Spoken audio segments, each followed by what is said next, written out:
म कस्तो छु? म बादल जस्तो छु, आकार बदलिरहने, कहिलेकाहीँ भारी, कहिलेकाहीँ हल्का, कहिलेकाहीँ त यसरी भिलाउँछु आकाशमा, मानौ म कहिल्यै थिएन, म अस्तित्वहीन थिएँ। म नदी जस्तो छु बगिरहने, आफ्नै लयमा, आफ्नै गहिराइमा, बेला बेला किनारहरू चुम्ने तर कहिल्यै नरोकिने, कहिल्यै नथाक्ने। म कस्तो छु? म आगो जस्तो छु, आफ्नै तापमा सल्किरहने, कहिलेकाहीँ न्यानो, कहिलेकाहीँ ज्वालामुखी, तर जहिल्यै एक प्रकारको रोशनी बोकेर हिँड्ने। म कस्तो छु?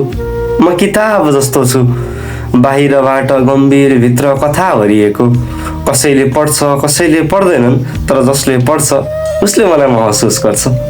म प्रेम जस्तो छु, अदृश्य तर उपस्थित छु, बुझ्नेलाई अथाह, नबुझ्नेलाई सुन्ने छु, कहिलेकाहीँ नजिकै भएर पनि म अलि टाढा छु। म अधुरो कविता जस्तै छु, न कुनै पूर्णविराम, न कुनै निष्कर्ष, बस अर्थ खोज्दै हिँडिरहेछु आफ्नै शब्दभित्र, आफ्नै भावनाभित्र।